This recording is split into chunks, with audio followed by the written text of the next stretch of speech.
He's back. What's going on, Chiefs Kingdom? Welcome to the Chiefs Report by Chat Sports. I'm your host, Jace Andrews, and boy, oh boy, do we have some news for you. Chris Jones has officially restructured his contract and is ending his holdout as he agreed on a one-year restructurement of his last year on his deal. He is back. He is a Chief officially. He will be at practice.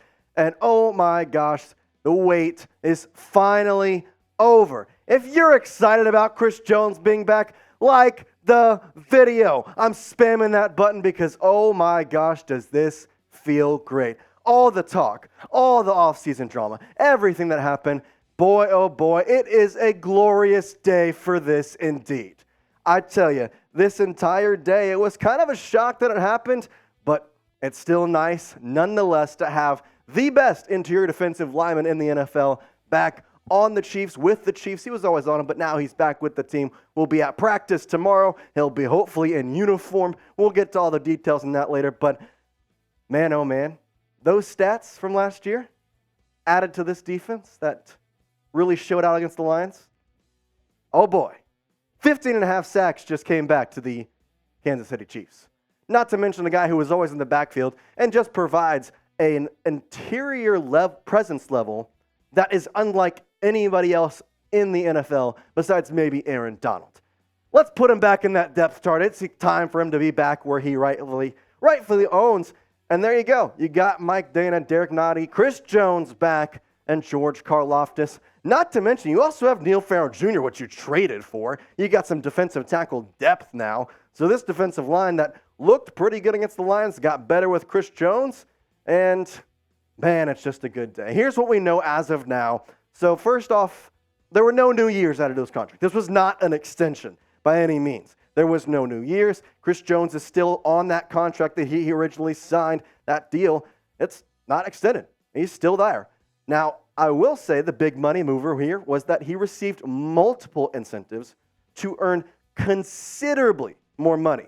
And I stress considerably because of all the reports, it's saying that there's a chance he could make a ton more than what he was originally supposed to make, which is good considering all the fines he racked up during this holdout. The best thing also is that CJ will be back at practice this week, and I said he will. It's not really reported yet, but there are very good chances that Chris Jones will play on Sunday against the Jaguars. So, how surprised are you about this deal getting done from a scale of 1 to 10? Because I think I'm around a 7 or 8. Considering just the way this has all transpired, I didn't expect this to happen on a random Monday. I mean, I know it's technically not random, but after the way the game happened on Thursday, I can only assume that Brett Veach decided that it's time to get the guys. So get in the comments and let me know how surprised you were. I'm probably at an 8, but get in the comments, scale from 1 to 10. How surprised are you about the Chris Jones deal being done really so suddenly? I can tell you, we'll get to it later, but there was someone who was not so surprised. Here's what Brett Veach had to say on the Jones contract. He said, Chris is an elite player in this league, and over the last 7 years, he's really developed into a leader on our team. He's been instrumental to our success and Super Bowl championship runs, and it was a priority for us to keep him in a Chiefs uniform. He went on to say, through this process, 2 things were obvious. Chris wanted to be a Chief, and the Katz brothers worked diligently on his behalf. The Katz brothers are Chris Jones's agents, just for context. So, taking from this, Veach knew that the deal had to get done. After Thursday, it wasn't like, sound the alarms, our defense is horrible without him, but he knew how much of a help Chris Jones was going to be. He knew how much of that help he would be, I think, for the entire offseason. But until you really play a game and understand the presence and the value that Chris Jones brings to this team, it was pretty obvious that it was time for him to get done. You look at the offensive stats for the Lions, 368 yards, pretty good. Passing yards, 250. I mean, I'll still say that defense was impressive without Chris Jones forcing the 1 turnover. The big thing that I think was the problem was the time of possession being a little bit in favor of the Lions. Usually the Chiefs like to keep the ball a lot, but I think that those numbers are going to go down. I mean, that's a good offense, and now you got Chris Jones back. You're going to Jacksonville to face another elite caliber offense this Sunday. It's going to be fun because guess what? Jones is now playing for his money, so Jones is going to be a monster because those incentives, well, what does that mean? It means he's getting money based on how many sacks he gets, how much he's going to get in terms of getting pass deflections. Everything is based off stats, off playing time. And so when you're a guy who literally is playing for money, you're going to play harder. The biggest thing in all of the NFL is the contract years. Players who are going into a contract year, they tend to perform better just because there's more incentives. Well, now Jones is doing effectively that because not only is he in a contract year for next year, he's also earning money with every single stat he has.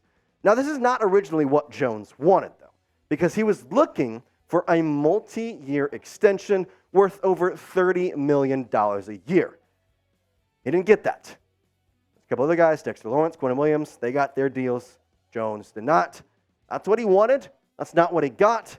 But instead, he's playing for his money. He's going in, and I kind of like it. He's betting on himself. He's saying, you know what? I want to earn money this season. I want to go out there and show why I deserve this money. And I'm going to go show it out. And now, you just made what was the best interior defensive lineman last year pretty much angry in some aspects because he wants his money. He's going to go get it.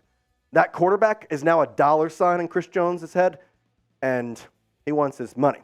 Now, this was kind of surprising to me, but I alluded to it earlier. There was one guy who was not surprised by this deal, and that man was Adam Schefter. You see, this morning, literally, on the Pat McAfee show, he was talking about Bosa's deal and saying how kind of sudden that happened, how the two sides were off by a considerable amount of money. And then he went into Chris Jones and said this, quote, Chris Jones at some point is going to get this deal done. And it's probably going to be rather quick and sudden. Well, that happened. Whether that is today, tomorrow, next week, next month, whenever. All the talk about being apart, well, you can close that gap pretty quickly. And I got to say, I'm just going to give a big round of applause there to Schefter because he knew it all along. And we didn't know because, well, Chris Jones said he was going to not play till week 8. That was just a ploy all along. I understand things happen, things change. I didn't really expect that to be true in the first place. But he literally was like, oh, I'll play week 8. Not what happened. Adam Schefter, really, this morning, predicted that it was going to happen soon. And funny enough, it happened literally the day he talked about it. Now, before I kind of go over the week 8, if you're not aware of why week 8 was so important, because Chris Jones tweeted it. He said week 8. Now, this tweet was in a response to basically saying, hey, Chris, when are you going to show up? When are you going to be on this team? And not only did he say week 8, he doubled down after Arrowhead Live, another Chiefs report, said, that'd be a hefty tap. And he proceeded to say, I can afford it. He proceeded to say, you know what? Guess what? I can do it. It's fine. We'll do it. I'll pay all the money I need to. Well, guess what? It wasn't enough. And he decided, and along with the Katz brothers, his agents, decided it's not worth it. Let's just play for incentives, get some extra money this year, and you're still going to be a very high target. And next year, I hate to say it, I think the Chiefs are still definitely the favorite for the extension that will hopefully come next year. Maybe could happen within the year. You don't know. I mean, things can still happen, but the Chiefs will be the favorite. But now he's playing for basically a contract year because he's going to be a free agent, and it's not just going to be the Chiefs trying to get him on contract next year. It's going to be the entire NFL. Now, here's why he is so important. Now, this is over the past 5 years with Chris Jones. Here's how the Chiefs defense fares with him.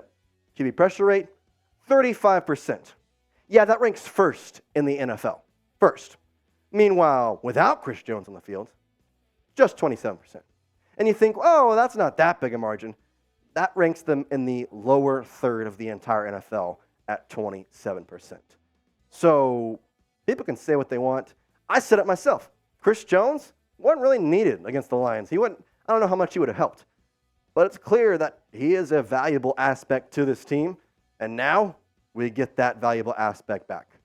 Before I think I get too much more, here's my theory on Chris Jones. I think this entire time, it wasn't him playing games. It was him just trying to make a deal where he could earn the most amount of money. I think this is a win-win for both the Chiefs and Chris Jones because there is theories and projections that the cap space next year, the ability to earn money in the NFL, will increase next year, no matter what. There's going to be contract agreements, there's going to be commercial agreements, everything's going to happen. There's just kind of stuff going around that the money value could change next year. So why sign a contract and a big deal this year when he could effectively get a lot more money next year when the Chiefs have some more cap space? That's what I think could happen. Let me know if I'm right or wrong, I don't know, but that's just kind of my thought. Overall, the big key, he's back on the field for this year, and road to back-to-back Super Bowls, it's underway for sure. So, I mentioned the Super Bowl. With Chris Jones back, what is your record prediction for this team? Because I didn't mention him, and I'm just mentioning him for the first time now. Travis Kelce could be back as well, coming up this week against the Jaguars. We'll have to kind of see with that if he's ready to go or not. But with Jones back, just Jones, obviously Kelce's kind of already added in there. What's your new record prediction? Because my original prediction was 12-5. Now, I had the win over the Lions the first week, but those losses that I may have had, well, those start to dwindle because this defense just got a heck of a lot better. So get in the comments and let me know, now that Chris Jones is on the Chiefs squad, will be playing, and literally this week, what's your new record prediction for the Kansas City Chiefs regarding they already have the one loss? Now, here's what I say. The Chiefs are coming for the NFL. You thought that, the Chiefs lost to the Lions, who I will say, they're a good team. I don't really know what that was all about. They went 8-2 in the final 10 games. Dan Campbell is a heck of a coach. They're a really good team, and the Chiefs lost to them by 1 point without their two of their three best players, with Travis Kelce and Chris Jones. Well, guess what? One of those equations is they're going to be on the field on Sunday against the Jaguars. The other one, he will be back at least in the next coming weeks with Travis Kelce. And it's over for the NFL. It's over. Patrick Mahomes has his favorite wide receiver target back. Oh, by the way, there's talks that there could be trades for another wide receiver. I trust in Kadarius Toney. I think he'll be fine. And I think this wide receiving core just got a lot better with Travis Kelce coming back. But now that you have Chris Jones, the captain of the defense, it's all over. You're going to have to deal with the Chiefs. All right, if you're not subscribed, you got to do so now because with Chris Jones coming back, don't you want to be subscribed to the team who's going to win back-to-back Super Bowls? Yeah, you do. YouTube.com/ChiefsTV. We're going to be back all week talking Chris Jones, talking Travis Kelce, and updating you as it's time for Jacksonville. We'll see you tomorrow. Peace out.